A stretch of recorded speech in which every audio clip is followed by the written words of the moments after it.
April 15th, 1942. I went down to Churt today to see Mr. Lloyd George, one of our wise old men. He's 79. I said to him over lunch, "If you'd been my age, we shouldn't have been in this mess." "Oh," he said with a twinkle, "I could have been older than that." He had a double tooth out last week, or rather a bottom tooth with a double root, which had been troublesome. I reminded him that he's a remarkable man and must expect to have remarkable teeth. I asked him if he'd had it out with a local anaesthetic. He said, "Oh no, I always have gas. I prefer oblivion." He told me he was running 2 farms. I said, "Can you make them pay?" He said, "Oh yes, if it weren't for the income tax. I have a new orchard, and of course with an orchard you don't get anything from it for the first few years. Now that it's begun to be fruitful, they call it excess profits." I said, "I suppose you taught them how to do it," meaning when he was Chancellor of the Exchequer. He said, "Oh no, I always made allowances for improvements, improved machinery and so on." He keeps very well abreast of events. On the table in his study were 6 daily papers and a number of up-to-date books, including, bless 'em all, a critical book about the army by a serving soldier. During lunch, typescripts of the 1 o'clock news was brought to him, part of which he read out to me, saying, "This about Laval is by far the most important news today. By far the most important. I don't know what's going to happen to the French fleet."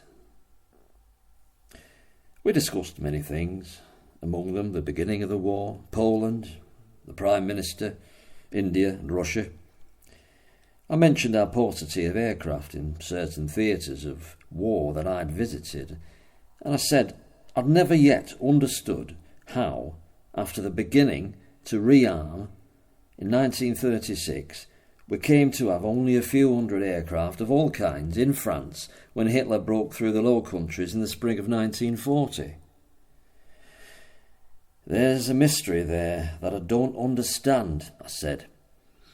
"Yes," he said, "we had spent 1,500 million, and if 2,000 million had been required, the country would have provided it." I reminded him that he was a bit of a Lancashire man, since he'd been born in Manchester. He smiled and said, "Yes, I have the same feeling when I go to Manchester as when I go to Wales. I never have it when I go to Birmingham." He asked me what my last book was, and he said, "I still think Grey Dawn, Red Night is the best." I recommended him to read Corduroy and Silver Lay by Adrian Bell.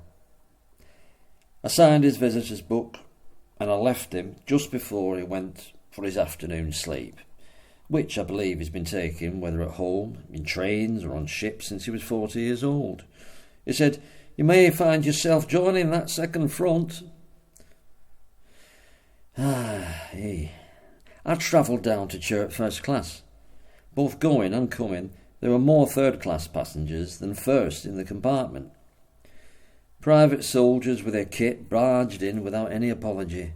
2 officers, one naval, one military, looked rather uncomfortable but said nothing. I'm all in favour of privates travelling first class when there's no room in third class. But there was certainly room today. Is this a minor sign of indiscipline? I wonder. The war is 2.5 years old, and discipline did not improve in the last war as time dragged on. Nothing less than strict discipline is good enough for an armed force.